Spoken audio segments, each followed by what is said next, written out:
Hey, fellow anglers, it's Billy Reynolds, and I am here today at the Lewes Museum. Lewes Museum of Fishing. In Springfield. I'm with Jordan Isaacs. We're going to do one of our first kayak angler profiles with Jordan. I guess you and I have known each other a couple of years. Where you from this area? Give me a little bit about yourself. Yeah, I grew up in Branson, Missouri, down on Table Rock, Bull Shoals, and Taneycomo. Grew up fishing my whole life. 2 years ago, was talked into getting into kayak tournaments, and kind of hesitant at first. I'd always fished big bass tournaments out of the boat, and took it on. And ever since, I've met some great people like you and Steve Lehman. All right, so you're one of the local sticks we all fear, basically. I don't know if I'd say a stick. I've had some pretty good luck in the last couple of years, but yeah, you guys. I'm one of the ones you guys come for. Okay, so we fished before. Yeah. Together. Yeah. Several times. We've fished a lot of tournaments together. Yes. But as I said, you always seem to outdo me fishing. This is where you start shaking your head. No, I don't remember that way. So, I mean, how much do you think that factors into it then? Because that's something important that people want to know. I mean, I've Taneycomo as example. I always struggle on Taneycomo. I fished maybe 6 tournaments there. I think my biggest fish to date is a 16 on Taneycomo. I know you've outdone that. So how's that factor in? I think it's just time on the water, honestly, experience. I grew up there. I fished that lake since I was pretty well old enough to have a rod in my hand. I don't think it's necessarily anybody's better than the other guy. It's more of that's my home waters. It's hard to beat a guy in his home waters. Sure. Okay, I'll go with that answer. So when did you start kayak fishing? I started kayak fishing in 2016. Okay. And what are you fishing out of? I'm fishing out of a Wilderness Ride 115. Okay. You liking it? Oh, I love it. Love that boat. Wouldn't trade it. Okay. Wouldn't trade it. Good deal. So why? I know you still boat fish as well. Oh yeah. Why kayaks? Why'd you make the move over into all that physical work and? I kind of like to have to stick, closer. It's more of a challenge. You don't have the option of firing up your motor and running 4 miles up the lake to get on your fish that you found last week. You have to put in, and I paddle. I don't pedal, so I have to find my fish within a few hundred yards of my boat ramp. And to me, it's just more of a challenge. I enjoy the challenge. Okay, awesome. So speaking of challenge, obviously we're all out here to catch big fish. Oh yeah. What's your biggest bass to date? Last year, November 3rd, at the Yak Fort Tournament of Champions on Lake Fork, Texas, I caught a 12.08 pound largemouth Florida strain. Nice. Caught him on a 1.0 square bill, custom painted by Shingler Custom Baits.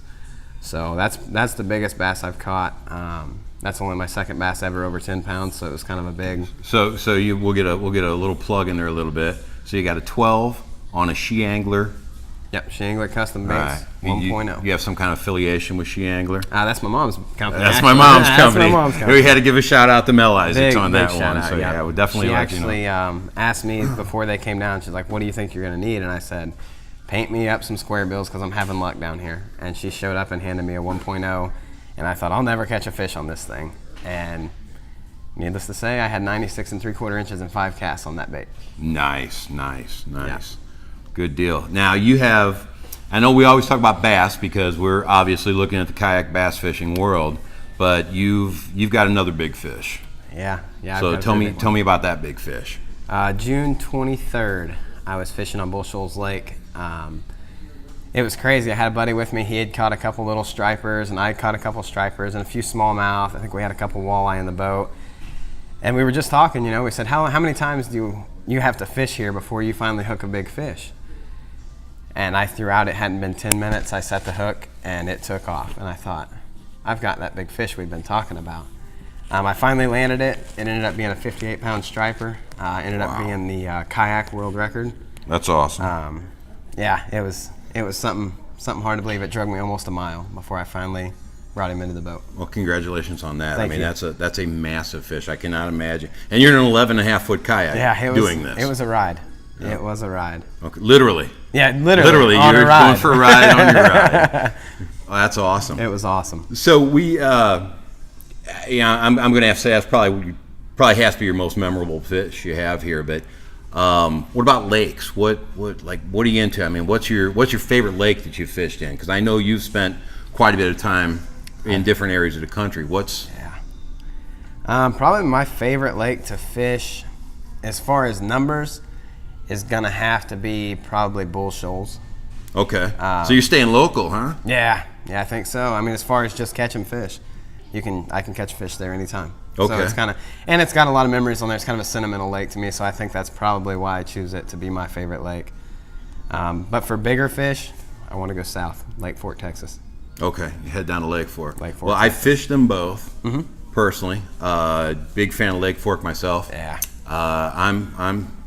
I'm still a virgin on Bull Shoals. I haven't caught a fish out of it yet. So I hit it last year for the first time when it was during flood time, and it was tough last year. It was tough. So I may have to hang out with you a little bit more. I'll take you in a heartbeat. Perfect. Well, I like that. So when you're going back and forth to the tournaments, are you and this is something a lot of people ask, especially as they're getting into the sport. Because there's cost involved when you're traveling to tournaments. So are you a camper? Are you a hotel guy? What's your preference here? I'll be honest. I read a thing before I started doing these kayak tournaments. Brandon Polinick, he's he fishes the BASS. He talked about how when he wanted to get into this, in order to save as much money as he could so he could compete in as many events as he could, he slept in his truck and he ate $1 cheeseburgers. So for the first year, I pretty well would sleep in my truck and eat $1 cheeseburgers to try and save cost. This year I've been more into the camp, and I kind of bring a tent once in a while, but I've got a camper shell in my truck, so a lot of times I'm piled up beside my kayak the night before, ready to go. Nice. Yep, been there, done that, so I know how that is. I think it's a mental game.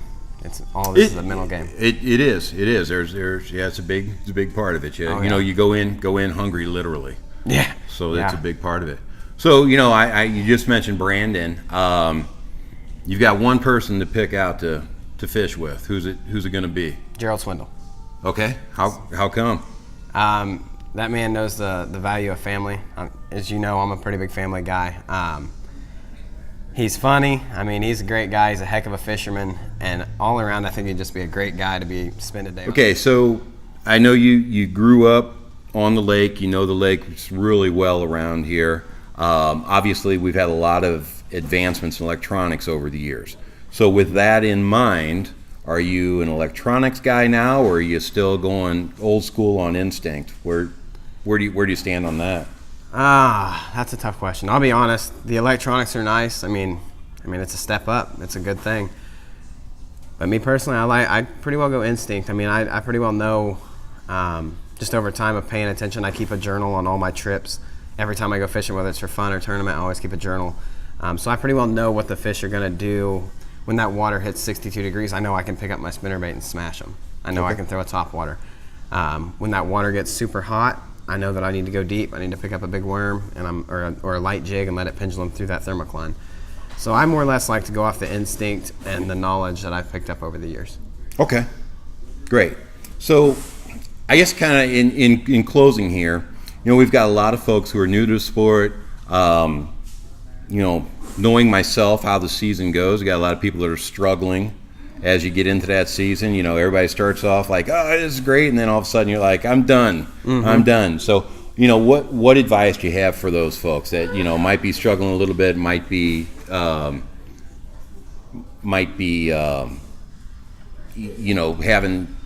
some issues or are new to the sport? Biggest thing is don't give up. Just don't give up. It's tough. Everybody starts somewhere. Just because maybe this is your first year, kayak fishing or bass fishing period, don't give up just because you're ending in bottom 10 every time. Who cares?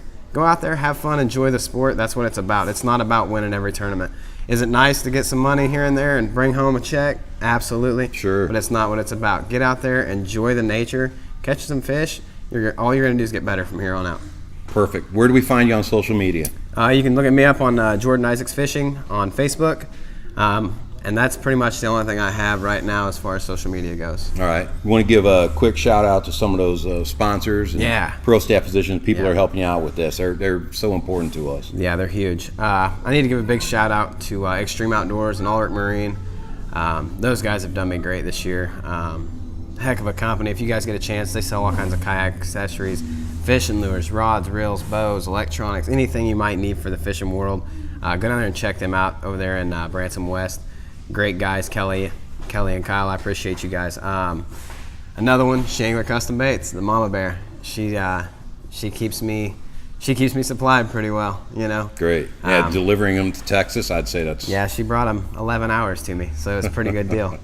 Godline from Fishing Sir, great line, great company, guys. They've got, their products are awesome, and their customer service is out of this world. They've been great to me. Team All Outdoors, I've been with them for 3 or 4 years now. Great company. Check them out. Man, there's a lot of them. Connect Scale. Anybody that boat fishes that uses weight as their means of weigh-in, check out Connect Scale. It's pretty sweet. Connects to your phone. Keeps tabs so you don't have to call. You don't have to spend an hour calling fish. It keeps tabs on your phone of every fish you've caught. Tells you what colors, what weight. It's a pretty sweet gig. Oh, that's nice. That's nice. Another one, big shout out to Luz. Thank you guys for letting us come in here and do this angler interview. We appreciate it. This is great. Other than that, that's pretty well all of them. Little shout out to Chad Hoover, keeping KBF going. You kind of got me into this. Appreciate that. And shout out to you. Appreciate it, Billy. Oh, not a problem, man. I appreciate you taking time, and we're good to go. And if you guys get down in this area, in the Springfield area, make sure you check out the Luz Museum here. There's a lot of neat stuff. We've got a 1975 Ranger right behind us that's kind of looks real similar to our kayaks at this point. It's about the size of a Hobie PA-14. Awesome. So we appreciate it. And, if they get down this way, they're I'd be more than happy to take any of the new guys out that just want to go or learn these lakes. They don't even have to be a new guy. If they've never been on these lakes and they want to go, get on my fishing page, hit me up. We'll make a trip. We'll take a trip out of it. Trust me, take them up on that offer. So thanks for watching. We appreciate it. And thanks, Jordan. Hey, not a problem. All right, brother. Thanks, Billy. Thank you, man. Thank you.